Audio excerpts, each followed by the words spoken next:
জাতীয়করণের দাবিতে জাতীয় প্রেস ক্লাবের সামনে এমপিওভুক্ত শিক্ষকদের মহাসমাবেশ চলছে। সকাল 10টার দিকে শুরু হয় এই কর্মসূচি। দাবি আদায় না হওয়া পর্যন্ত কর্মসূচি অব্যাহত রাখারও ঘোষণা দিয়েছেন শিক্ষকরা। এদিকে কর্মসূচির কারণে প্রেস ক্লাবের সামনে সড়কে যান চলাচল ব্যাহত হচ্ছে, এতে ভোগান্তিতে পড়েছেন যাত্রীরা। আশপাশের সড়কেও দেখা দিয়েছে যানজট। এমপিওভুক্ত শিক্ষকদের মহাসমাবেশকে কেন্দ্র করে সচিবালয়ের সামনে সতর্ক অবস্থানে রয়েছে আইন শৃঙ্খলা বাহিনী। প্রেস ক্লাব সংলগ্ন সচিবালয়ের 5 নম্বর গেট ব্যারিকেড দিয়ে রাখা হয়েছে, পাশাপাশি আনা হয়েছে পুলিশের জল কামান।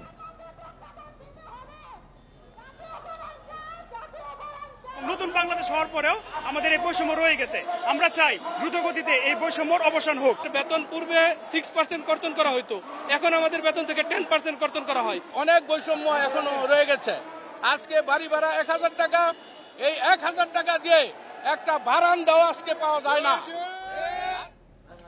এ বিষয়ে আরো জানাতে প্রেস ক্লাব থেকে আমাদের সাথে যোগ দিচ্ছেন সহকর্মী তানভীর আহমেদ। তানভীর, এই মুহূর্তে প্রেস ক্লাবের সামনের পরিস্থিতি কেমন? সকাল 10টা থেকে শুরু হয়েছে কর্মসূচি, এখন নাগাদ চলছে। তাদের মূল দাবিগুলো আসলে কি?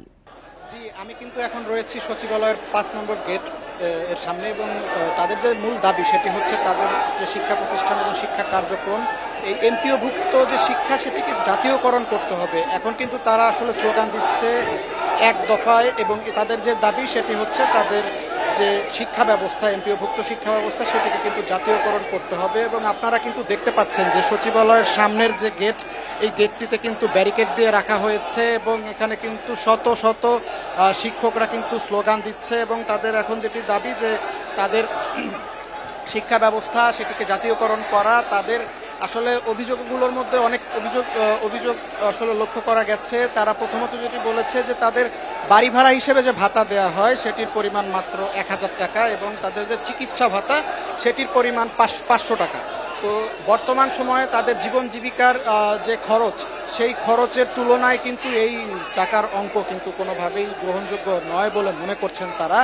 এবং তাদের যে জাতীয়করণের বিষয়টি রয়েছে সেই বিষয়টি নিয়ে কিন্তু এর আগে সাবেক শিক্ষা উপদেষ্টা ডক্টর ওয়াহিদুদ্দিন মাহমুদ কিন্তু তাদের সঙ্গে কথা বলেছিলেন এবং ঘোষণা দিয়েছিলেন যে হ্যাঁ, তাদের জাতীয়করণ করার বিষয়টি বিবেচনা করা হবে। কিন্তু এরপরেও কিন্তু বিভিন্ন রদবদলের পরে এখন কিন্তু আর তাদের জাতীয়করণের বিষয়টি নিয়ে আসলে কেউ চিন্তা ভাবনা করছে না। এবং আপনারা এখন দেখতে পাচ্ছেন যে প্রচুর আইন শৃঙ্খলা রক্ষাকারী বাহিনীর সদস্যরা কিন্তু এখানে রয়েছে, অবস্থান করছে। এবং এই যে মেট্রো রেলের যে প্রবেশপথ রয়েছে, মেট্রো রেলের প্রবেশপথটি কিন্তু বন্ধ রয়েছে, এবং এখানে কোনো মেট্রো রেল এখন সকাল থেকে কিন্তু থামছে না, এবং এখান দিয়ে আসলে কোনো যাত্রী যাতায়াত করতে রাস্তাটি কিন্তু সকাল থেকেই বন্ধ রয়েছে। এবং এখানে আমরা দেখতে পেয়েছি যে তীব্র যানজট সৃষ্টি হয়েছে। বিকল্প হিসেবে প্রেস ক্লাবের পেছনে যে আব্দুল গনি রোড রয়েছে সেই সড়ক দিয়ে কিন্তু সবাই যাতায়াত করছে, এবং এর ফলে কিন্তু যানজট তেমন একটা লক্ষ্য করা যাচ্ছে না।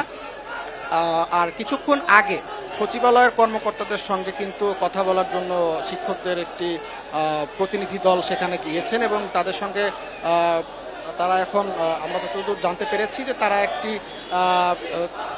মিটিংয়ের মধ্যে রয়েছেন, এবং এরপরে আসলে কি সিদ্ধান্ত হয় সে বিষয়ে আমি জানানোর চেষ্টা করব। এবং এখানে কিন্তু বাংলাদেশের বিভিন্ন জায়গা থেকে, মাদ্রাসা, স্কুল, কলেজ থেকে কিন্তু হাজার হাজার শিক্ষক এখানে সকাল থেকে এসে অবস্থান নিয়েছেন, এবং তাদের যে দাবি, তারা যেটি জানিয়েছেন যে তাদের দাবি আদায় করার আগ পর্যন্ত তারা এখানে থাকবেন এবং থাকার চেষ্টা করবেন। এবং এখানে যে সচিবালয়ের সড়ক অভিমুখে যে ব্যারিকেড স্থাপন করা হয়েছে সেটির কারণ হিসেবে আমরা জানতে পেরেছি যে একটি কিন্তু পদযাত্রা যাওয়ার চেষ্টা করা হয়েছিল সচিবালয়ের সামনে, এবং ঠিক তখনই কিন্তু এই ব্যারিকেড দিয়ে দেওয়া হয়, এবং সচিবালয়ের ভেতরে কিন্তু সেই পদযাত্রাটিকে প্রবেশ করতে দেয়া হয়নি।